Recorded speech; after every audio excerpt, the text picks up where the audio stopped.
Hello everybody, welcome back to my channel. My name is Plink, and today we'll be watching Aang's preview for the upcoming death battle of Aang from Avatar versus the Traveler from Genshin Impact. Now, after this video is done, I'm going to give my thoughts on just the matchup, because I don't think I did that very well in just my analysis. But yeah, let's get right into it. Water, earth, fire, air. Long ago, the four nations lived in harmony, united by a master of the element. Bro, I'm gonna admit this right now. I'm such a LARPer. I have never seen Avatar a day in my life. Like, I've seen clips, but I have not actually watched the full show. The Avatar. This Avatar reincarnated as different people for centuries, all with their own struggles. And man, was that true for our boy Aang. Not at first, of course, thanks to his master and guardian, Gyatso. As a cheeky little air nomad, Aang traveled the world causing shenanigans, all while learning to control the winds with airbending. Based on the real-life martial art Bagua Zhang, airbending is the most spiritual of the four bending styles, focusing on evading and diverting attacks through circular motions. With even the smallest movement, Aang can create tornadoes, run like the wind, and block hypersonic explosion. Man, he's so fucked.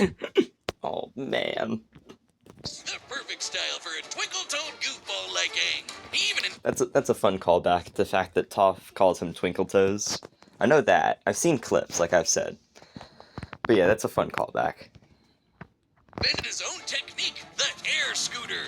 How does he not fall off that thing? Add in a glider staff for flight, and the sky was the limit. But you know how it goes. Everything changed when the Fire Nation attacked. Conquest spread, war was inevitable, and Aang was the only one who could save the world. Yeah, he wasn't happy with all that, and being forcibly separated from Gyatso. He was just a kid, so he froze up. Like, literally, he accidentally froze himself and his adorable Sky Bison Appa for 100 years. Until he was awakened by the Water Tribe siblings, Katara and Sokka. Oh. Time wasn't kind to Aang's people. With no avatar to keep balance, the Airbenders, Aang's entire culture, were wiped out by the Fire Nation. Oh, that's rough, buddy. But Aang took the wake-up call to heart. As the Avatar, it's Aang's duty to understand the world's people, learning their cultures, their sadness, joy, and humanity. And what better way to do that than learning how they kick ass? From the Northern Water Tribe and his twin crush, Aang learned waterbending, themed around... Say what you will, but waterbenders have always been the coolest in my opinion. Like, just water as a general typing has always been cool in my opinion.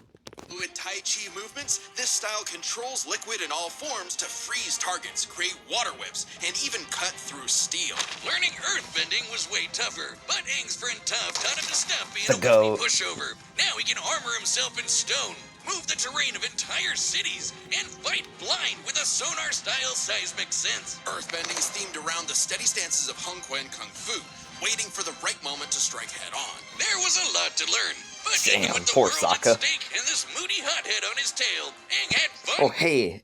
Hold up. Go back. Style seismic sense. Earthbending is themed around the steady stances of Hung Quan Kung Fu, waiting for the right moment to strike head-on. There was a lot to learn, but even with the world at stake and this moody It's the Todoroki victim. hothead on his tail, Aang had fun doing it. Who could forget the adventures penguin sledding, going through the bending bayous, and living in Ba Sing Se, the city where no wars ever happened. Yet across his journey, one power eluded Aang. The Avatar state, an enhanced mode of being that came to him in moments of peril. Sure, if Aang dies in it, the Avatar cycle ends permanently, but That's gonna happen, and then we're gonna see like a sick ass shot of all the avatars being destroyed. Or something like that. Not, like I said, I've never seen this show. Who cares when it gives you enough power to wipe out a whole Navy fleet? Come on, Boomstick. The Avatar state is more than just a power amp. Huh? Who's there? Wiz, there's been a breach. I've been here the whole time. Wiz, toss me my backup gun. And my backup gun. Boomstick, that's Jocelyn. Remember? The other smart one? Yeah.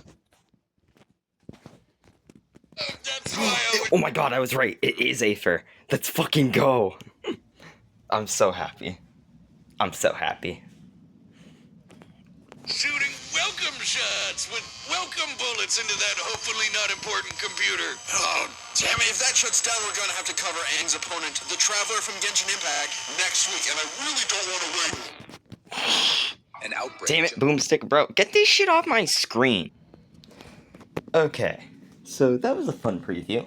I didn't know much about Aang. Like, obviously I knew he knew the 4 elements. He's the Avatar, duh. That's the name of the series.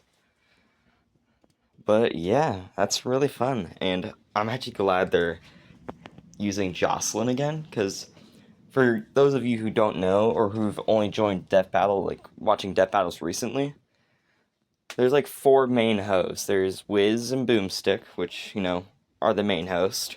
And then there's 2 other ones. There's Jocelyn, who's like the main who's like a researcher. And then there's also Ringmaster, who was the host of DBX. But yeah, and I've said this in my analysis video on this matchup. I'm rooting and betting Aether. And I'm also not a big fan of this. I'm not a big fan of this matchup because, like many people have pointed out, Aang is a pacifist. He shouldn't be in Death Battle. He's a pacifist. He would never kill someone willingly.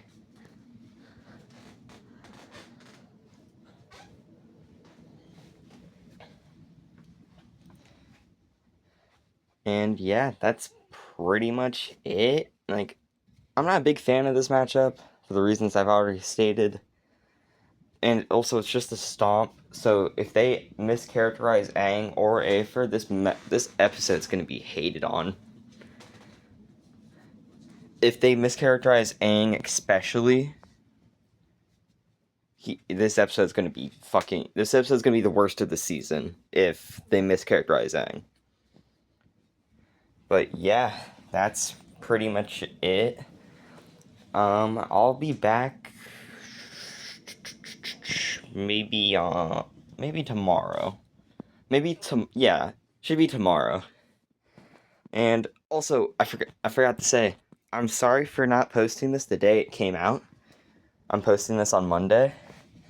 I was just too tired. I didn't get much sleep the night before, and then I also worked a 7-hour shift that day. So it was like, ugh. I got back at like 10 o'clock at night, and I just clunked. Like, bro, I passed out. But yeah, I'll see y'all tomorrow. And actually, you know what? Maybe later today, depending on how I'm feeling. But yeah, I just gotta go make a thumbnail and edit this video. And see y'all soon. Bye.